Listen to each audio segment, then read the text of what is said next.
Hi, everybody.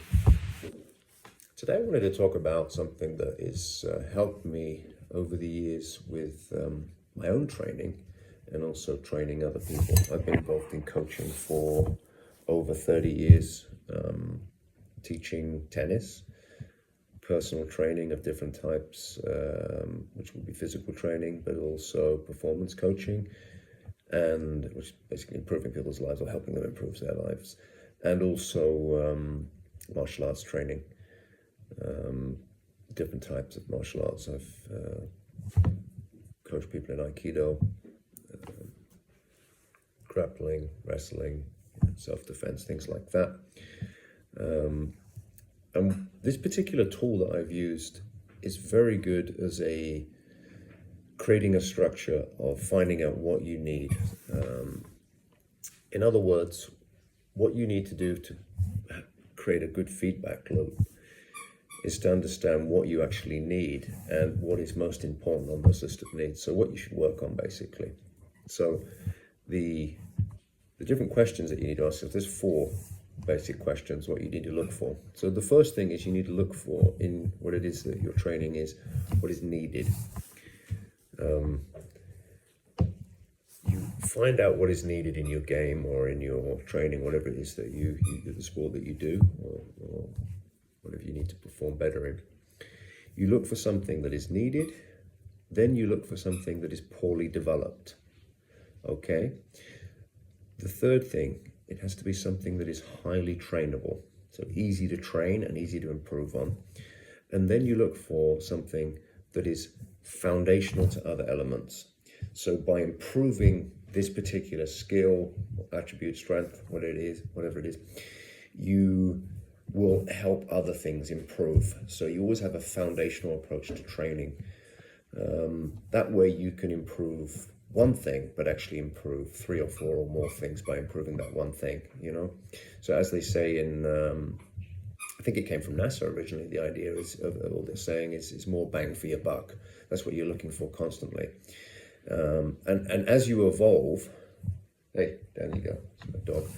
As you evolve, you'll constantly be looking for this in different things, and you'll have a constant progress mechanism by doing this.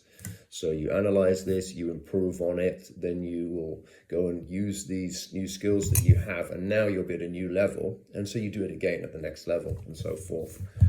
Okay, so once again, it's what is needed, what is poorly developed, what is highly trainable, and what is foundational to other elements.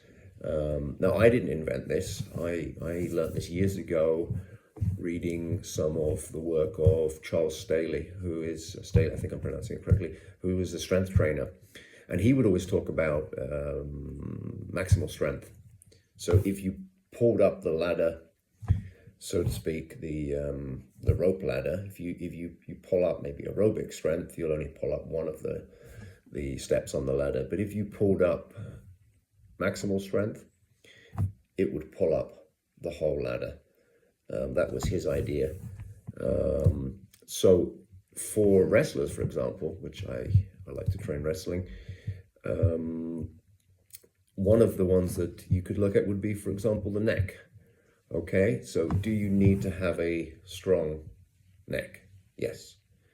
Is it generally poorly developed in a lot of athletes and for anybody? I mean, if you get in a car crash or you get punched, it's better having a strong neck than none. So it's generally poorly developed in most people.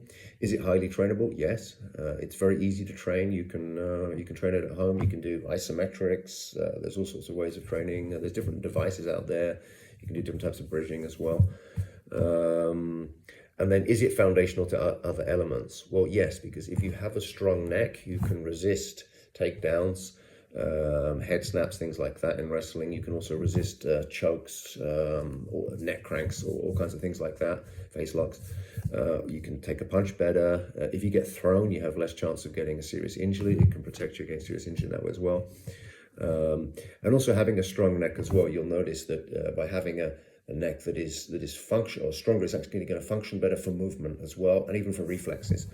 So that's just one example of how you could use this, and that depends on your sport, obviously. Okay, so obviously if you have any questions, please let me know. And if you have any other ideas how it could be used in your sport, also I'd be interested to learn from other people, their ideas in this and how they think they could use it. Okay, well, thanks for listening. Have a good day.